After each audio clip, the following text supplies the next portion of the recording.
ನಮಸ್ಕಾರ ವೀಕ್ಷಕರೇ. ಎಸ್ಐಆರ್ ಪ್ರಕ್ರಿಯೆ ಬಗ್ಗೆ ಅತ್ಯಂತ ಕುತೂಹಲ ಕೆರಳಿಸಿರೋ ಬಂಗಾಳದ ಕಡೆಯಿಂದ ಅಚ್ಚರಿಯ ವಿಚಾರಗಳು ಬರ್ತಾ ಇದೆ. ಮೊದಲ ಹಂತದಲ್ಲಿ ಸಿಕ್ಕ ನಕಲಿ ಲೆಕ್ಕ ರಿವೀಲ್ ಆಗಿತ್ತು. ಎರಡನೇ ಹಂತ ಮುಗಿಯೋದ್ರ ಒಳಗೆ ಇನ್ನೊಂದಷ್ಟು ಪ್ರಮುಖ ವಿಚಾರಗಳು ಹೊರಬಿದ್ದಿವೆ. ಮಮತಾ ಬ್ಯಾನರ್ಜಿಗೆ ಈ ಬಾರಿ ಸೋಲಾಗುವುದು ಖಚಿತ ಅನ್ನೋದಕ್ಕೆ ಪುಷ್ಟಿ ನೀಡುವ ಒಂದಷ್ಟು ಲೆಕ್ಕಾಚಾರಗಳು ಕೂಡ ಹೊರಬಿದ್ದಿವೆ. ಈ ರೀತಿ ಆದ್ರೆ ಬಿಜೆಪಿ ತೆಕ್ಕೆಗೆ ಇನ್ನೊಂದು ರಾಜ್ಯ ಬೀಳೋದ್ರಲ್ಲಿ ಯಾವ ಅನುಮಾನವೂ ಇಲ್ಲ. ಇದು ಒಂದು ಪಾಸಿಬಿಲಿಟಿ ಆದ್ರೆ ಇನ್ನೂ ಒಂದಷ್ಟು ವಿಚಾರಗಳು ಈ ಬಾರಿ ಬಂಗಾಳದಲ್ಲಿ ಇಂಪ್ಯಾಕ್ಟ್ ಮಾಡಬಹುದು ಅನ್ನೋ ಚರ್ಚೆಗಳು ನಡೀತಾ ಇದೆ. ಹಾಗಿದ್ರೆ ಮಮತಾ ಬ್ಯಾನರ್ಜಿಗೆ ಎಸ್ಐಆರ್ ಹಾಗೂ ಅದನ್ನ ಹೊರತಾಗಿ ಕಂಟಕ ಆಗೋ ವಿಚಾರಗಳು ಯಾವುದು, ಬಿಜೆಪಿಗೆ ಎಸ್ಐಆರ್ ಬಿಟ್ಟು ಪ್ಲಸ್ ಆಗೋ ವಿಚಾರಗಳು ಯಾವುದು, ಇದೆಲ್ಲವನ್ನ ಒನ್ ಬೈ ಒನ್ ವಿವರಿಸ್ತಾ ಹೋಗ್ತೀವಿ. ಈ ವಿಡಿಯೋವನ್ನ ತಪ್ಪದೆ ಕೊನೆ ತನಕ ನೋಡಿ. ಅದಕ್ಕೂ ಮುನ್ನ ಮೀಡಿಯಾ ಮಾನ್ಸ್ಟರ್ ಚಾನಲ್ ಅನ್ನ ತಪ್ಪದೆ ಸಬ್ಸ್ಕ್ರೈಬ್ ಮಾಡಿ. ಎಸ್, ಬಿಹಾರ ಎಲೆಕ್ಷನ್ ರಿಸಲ್ಟ್ ಮಾಡಿರೋ ಇಂಪ್ಯಾಕ್ಟ್ ಅನ್ನ ದೇಶದ ಯಾವ ರಾಜಕಾರಣಿಗಳು ಮರೆಯೋದಿಲ್ಲ. ಯಾಕಂದ್ರೆ ಎಷ್ಟೋ ಮೊದಲುಗಳಿಗೆ ಅದು ನಾಂದಿ ಹಾಡಿದೆ ಅನ್ನೋದು ಕ್ಲಿಯರ್. ಬಿಹಾರದ ವಿಚಾರಕ್ಕೆ ಬಂದ್ರೆ ಅಲ್ಲಿ ಆರ್ಜೆಡಿ ಕಾಂಗ್ರೆಸ್ ಸೋಲೋದಕ್ಕೆ ನಾನಾ ಕಾರಣಗಳು ಇದ್ವು ಅನ್ನೋದು ವಾಸ್ತವವೇ.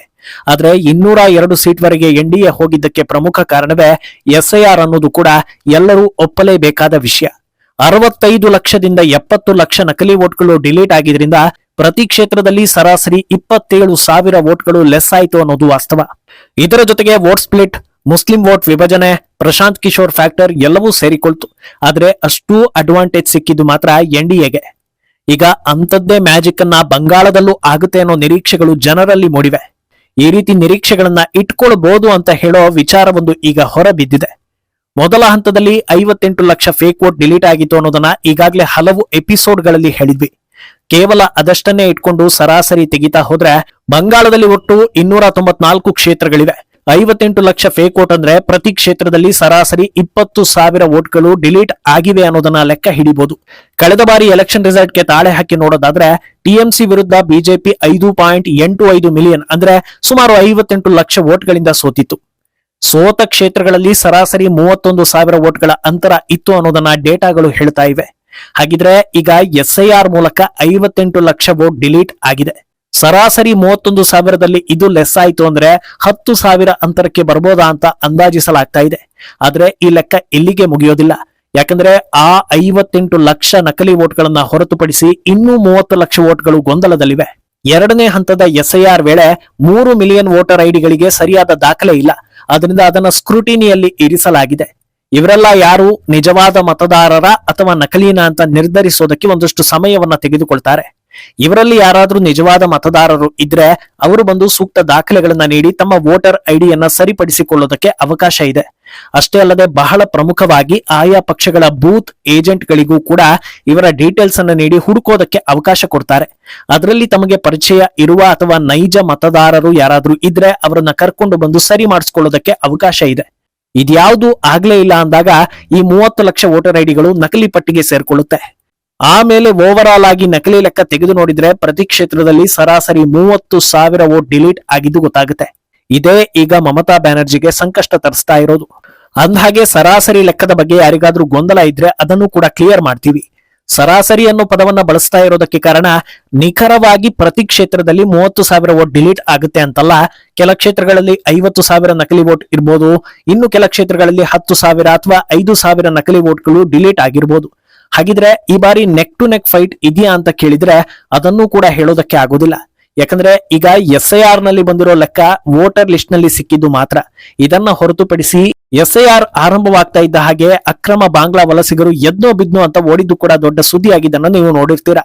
ಸಾವಿರಾರು ಸಂಖ್ಯೆಯಲ್ಲಿ ಈ ಅಕ್ರಮ ವಲಸಿಗರು ಓಡಿ ಹೋಗಿದ್ದಾರೆ. ಅಲ್ಲದೆ ಅವರ ಬಳಿ ಇದ್ದ ಎಷ್ಟೋ ವೋಟರ್ ಐಡಿ ಹಾಗೂ ನಕಲಿ ಕಾರ್ಡ್ಗಳನ್ನ ಬೀದಿ ಬದಿಯಲ್ಲಿ ಎಸೆದು ಓಡಿದ್ದಾರೆ, ಸುಟ್ಟಿದ್ದಾರೆ ಅನ್ನೋದು ಕೂಡ ದೊಡ್ಡ ಸುದ್ದಿ ಆಯಿತು. ಈ ಲೆಕ್ಕವೂ ಸೇರಿಕೊಂಡ್ರೆ ಯಾವ ರೀತಿ ಪರಿಣಾಮ ಬೀರುತ್ತೆ ಅನ್ನೋದನ್ನ ಊಹೆ ಮಾಡಿ ನೋಡಿ. ಇನ್ನು ಎಸ್ಐಆರ್ ಹೊರತಾಗಿ ನೋಡೋದಾದ್ರೆ ಬಂಗಾಳದಲ್ಲಿ ಬಿಜೆಪಿ ತೀರಾ ಕೆಳಮಟ್ಟದಲ್ಲಿ ಇಲ್ಲ, ಬದಲಿಗೆ ವಿಪಕ್ಷದಲ್ಲಿ ಇದೆ ಅನ್ನೋದು ಕೂಡ ಗಮನಿಸಲೇಬೇಕಾದ ವಿಚಾರ. ತೃಣಮೂಲ ಕಾಂಗ್ರೆಸ್ಗೆ ಏಕೈಕ ಹಾಗೂ ದೊಡ್ಡ ಎದುರಾಳಿ ಬಿಜೆಪಿ ಆಗಿರೋದ್ರಿಂದ ಆಡಳಿತ ವಿರೋಧಿ ಅಲೆಯ ಬಹುದೊಡ್ಡ ಪಾಲು ಸಿಗೋದು ಕೂಡ ಬಿಜೆಪಿಗೆ. 2021ರಿಂದ ಇಲ್ಲಿಯ ತನಕ ಮಮತಾ ಆಡಳಿತದಲ್ಲಿ ಬಂಗಾಳ ಅತ್ಯಂತ ಕೆಟ್ಟ, ಕ್ರೂರ, ಭಯಾನಕ ಹಾಗೂ ಅಮಾನವೀಯ ವಿಚಾರಗಳಿಗೆ ಸುದ್ದಿಯಾಗಿದೆ, ಆಗ್ತಾನೇ ಇದೆ. ಅದರಲ್ಲಿ ವೈದ್ಯಕೀಯ ವಿದ್ಯಾರ್ಥಿನಿ ಮೇಲೆ ಸಾಮೂಹಿಕ ಅತ್ಯಾಚಾರ ಹಾಗೂ ಕೊಲೆ ಬಂಗಾಳಿಗರನ್ನ ಅಕ್ಷರಶಃ ಕೆರಳಿಸಿಬಿಟ್ಟಿತ್ತು. ಆ ಹೊತ್ತಲ್ಲಿ ಎಲೆಕ್ಷನ್ ನಡೆದಿದ್ರೆ ನಕಲಿ ವೋಟ್ಗಳು ಇದ್ರೂ ಮಮತಾರನ್ನ ಸೋಲಿಸುವ ಮಟ್ಟದಲ್ಲಿ ಆಕ್ರೋಶ ಎದ್ದು ಕಾಣಿಸ್ತಾ ಇತ್ತು. ಇದು ದೊಡ್ಡ ಮಟ್ಟದಲ್ಲಿ ಮಮತಾ ಸರ್ಕಾರದ ವಿರುದ್ಧ ಜನರನ್ನ ಎತ್ತಿ ಕಟ್ಟಿತು. ಜೊತೆಗೆ ಸಂದೇಶ್ ಕಾಳಿ ಇನ್ಸಿಡೆಂಟ್ ಕೂಡ ಆಕೆ ಮಹಿಳೆ ಆಗಿದ್ರು ಕೂಡ ಆಕೆಯ ಆಡಳಿತ ಮಹಿಳೆಯರಿಗೆ ಸೇಫ್ ಅಲ್ಲ ಅನ್ನೋ ಅಭಿಪ್ರಾಯ ಜನರಿಗೆ ಬರುವಂತೆ ಮಾಡಿದೆ. ಇನ್ನೊಂದು ಪ್ರಮುಖ ವಿಚಾರ ಅಂದ್ರೆ ಅದು ಮುರ್ಷಿದಾಬಾದ್ ಇನ್ಸಿಡೆಂಟ್. ಬಾಂಗ್ಲಾ ಗಡಿ ಭಾಗದಲ್ಲಿರೋ ಜಿಲ್ಲೆಯಲ್ಲಿ ವಕ್ಫ್ ತಿದ್ದುಪಡಿ ವಿರೋಧ ಹೋರಾಟ ನೆಪದಲ್ಲಿ ಹಿಂದೂಗಳ ಮೇಲೆ ಅಟ್ಯಾಕ್ ನಡೀತು. ಕೇವಲ ಅಟ್ಯಾಕ್ ಅಲ್ಲ, ಅದು ನರಮೇಧವೇ ಆಗೋಯ್ತು. ಆಗ ಬಂಗಾಳ ಸರ್ಕಾರ ಕಣ್ಮುಚ್ಚಿ ಕುಳಿತಿತ್ತು. ಇನ್ನೇನು ಆ ವಿಚಾರ ದೊಡ್ಡ ಇಶ್ಯೂ ಆಗಿ ನ್ಯಾಷನಲ್ ವೈಡ್ ವಿರೋಧ ಬರೋ ಹೊತ್ತಲ್ಲಿ ಪಹಲ್ಗಾಮ್ ಅಟ್ಯಾಕ್ ನಡೆದಿದ್ರಿಂದ ಅದನ್ನ ಎಲ್ಲರೂ ಮರೆಯೋ ಹಾಗಾಯ್ತು. ಆದ್ರೆ ಅಲ್ಲಿ ನೋವನ್ನ ಅನುಭವಿಸಿದ್ದ ಹಿಂದೂಗಳು ಮಾತ್ರ ಅದನ್ನ ಮರೆತಿಲ್ಲ. ಅದನ್ನ ನೋಡಿದ ಅಮಾಯಕ ಬಂಗಾಳಿ ಹಿಂದೂಗಳು ಯಾವುದೇ ಕಾರಣಕ್ಕೂ ಮಮತಾರನ್ನ ಗೆಲ್ಲಿಸಬಾರದು ಅನ್ನೋ ನಿರ್ಧಾರಕ್ಕೆ ಬಂದಿದ್ದಾರೆ. ಅಲ್ಲದೆ SIR ಆರಂಭವಾಗ್ತಾ ಇದ್ದ ಹಾಗೆ ದೊಡ್ಡ ಸಂಖ್ಯೆಯಲ್ಲಿ ಅಕ್ರಮ ಬಾಂಗ್ಲಾ ನಿವಾಸಿಗಳು ಮುರ್ಷಿದಾಬಾದ್ನಿಂದ ಓಡಿ ಹೋಗಿರೋದು ಕೂಡ ಮಮತಾ ಬ್ಯಾನರ್ಜಿಗೆ ಆತಂಕ ತಂದಿದೆ. ಇದೇ ಕಾರಣಕ್ಕೆ ಈಗ ಬಂಗಾಳದಲ್ಲಿ ವಕ್ಫ್ ಬಿಲ್ ಕೂಡ ಕಾರ್ಯರೂಪಕ್ಕೆ ಬಂದಿದೆ. ಅಲ್ಲದೆ ದೊಡ್ಡ ಹಿಂದೂ ದೇವಾಲಯ ನಿರ್ಮಾಣಕ್ಕೆ ಇತ್ತೀಚೆಗೆ ಮಮತಾ ಕ್ಯಾಬಿನೆಟ್ ಅಪ್ರೂವಲ್ ಕೊಟ್ಟಿದೆ. ಆದ್ರೆ ಇದು ಹಿಂದೂಗಳನ್ನ ಸೆಳೆಯುತ್ತೆ ಅನ್ನೋ ಗ್ಯಾರಂಟಿ ಯಾರಲ್ಲೂ ಇಲ್ಲ.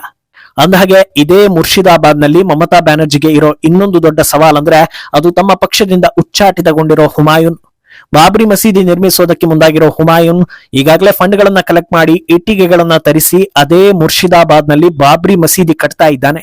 ಈ ವಿಚಾರ ಮೊದಲೇ ವಿವಾದಾತ್ಮಕ. ಅಂಥದ್ರಲ್ಲಿ ಹುಮಾಯೂನ್ನನ್ನ ದೂರ ಇಟ್ಟಿದ್ದು ಹಲವು ರೀತಿಯಲ್ಲಿ ಮಮತಾಗೆ ಬ್ಯಾಕ್ ಫೈರ್ ಮಾಡ್ತಾ ಇದೆ.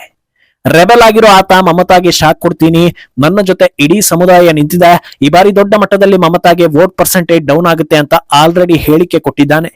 ಈಗ ಅವನನ್ನ ಮತ್ತೆ ಸೇರಿಸ್ಕೊಳ್ಳೋದಕ್ಕೆ ಬಂದ್ರೆ ಇನ್ನೊಂದು ದಿಕ್ಕಲ್ಲಿ ಹೊಡೆತ ಬೀಳುತ್ತೆ.